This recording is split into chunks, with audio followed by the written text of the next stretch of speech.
তো কেমন আছেন বন্ধুরা? অন্নপূর্ণা টাকা কি ঢুকলো? অন্নপূর্ণার ব্যাপারে মুখ্যমন্ত্রী আমাদের নিজেই আপডেট দিচ্ছেন, আর বাকি যেগুলো আপডেট আসছে সেইগুলো ইউটিউবার গুলো ভিডিও বানাচ্ছে কোনো আপডেট না থাকা সত্ত্বেও। তবে এমনি তো এলোমেলো ভাবে কাজ হচ্ছে, তার সঙ্গে এরকমও খবর পাওয়া যাচ্ছে যারা ভ্যাকসিনেশন করেনি, বাচ্চাদের ভ্যাকসিনেশন পোলিও নেয়নি, তারাও কিন্তু পাবে না অন্নপূর্ণা ভান্ডারের টাকা। এবং যারা সরকারি স্কুলে তাদের বাচ্চাদের পড়াশোনা করায় না, তারাও পাবে না। ঠিক আছে, পাবে না, কিন্তু যারা যোগ্য পাবে তারা তো পাক।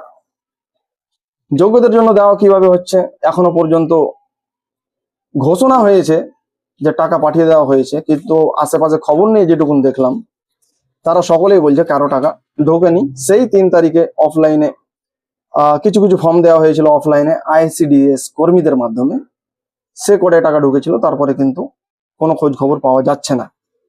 কিন্তু মুখ্যমন্ত্রী ঘোষণা করছেন যে 79 লক্ষ মানুষের টাকা দেওয়া হবে বা হয়েছে।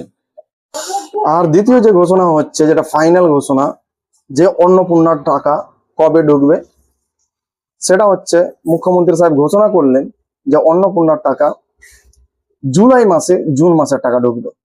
তাহলে বিগত যে 2 মাস গেল, যেখানে বলা হয়েছিল অন্নপূর্ণার টাকা যতদিন না ঢুকছে ক্যান্ডিডেটের অ্যাকাউন্টে ততদিন কিন্তু দেওয়া হবে লক্ষ্মী ভান্ডারের টাকা। তো লক্ষ্মী ভান্ডারের টাকাও কিন্তু দেওয়া হলো না আর কি। তো তাহলে সেই বিগত 2 মাসের টাকা একসঙ্গে দেওয়া হবে? তাহলে কি 9,000 টাকা জুন মাসে, জুলাই মাসে একসঙ্গে ঢুকবে? আর না, সেই মাসগুলো স্কিপ হয়ে গেল? কিন্তু যেভাবে কাজকর্ম চলছে আমরা ধরে নিতে পারি স্কিপ হয়ে যেতে পারে, তাই না? আর জনগণ আশা করি যতটা হয়রানি হয়েছে, আশাটা অনেকটাই কিন্তু কমে গেছে। এটা হচ্ছে অন্নপূর্ণা। হ্যাঁ দাদা, আর বলছি যুব সাথীর ব্যাপারটা একটু বলে দিলে ভালো হয়। যুব সাথীর ভুলে গেলেই ভালো হয় আর কি। পাওয়া অন্নপূর্ণা যাবে না নাকি? অন্নপূর্ণা নিয়ে এত ডোলমাটাল চলছে, এখন যুব সাথীর কোনো আপডেট নেই। এবং যদিও প্রয়োজন ছিল যুব সাথীটা আগে চালু করার, তবে যুব সাথী নিয়ে নিরাশাই দেখতে পাওয়া যাচ্ছে আর কি। যার কারণে আমি ভিডিও আপডেটও দিই না, না অন্নপূর্ণার না যুব সাথীর। কারণ ঠিকঠাক একটা যে গভর্নমেন্ট কমিটমেন্ট করলো সেটার উপরে টিকে থেকে যদি ঘোষণাগুলো বাস্তবায়ন করে, তাহলে তার উপরে তথ্য শেয়ার করে লাভ আছে। নচেত আমি জনগণের কাছে মিথ্যা হয়ে যাবো যে এখন একটা বলছি তারপর দিন আর একটা বলছি, তাই না?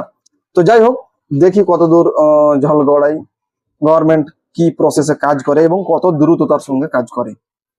তো আগামী ইনফরমেশন গুলো পাওয়ার জন্য অবশ্যই পেজটাকে ফলো করে রাখবেন।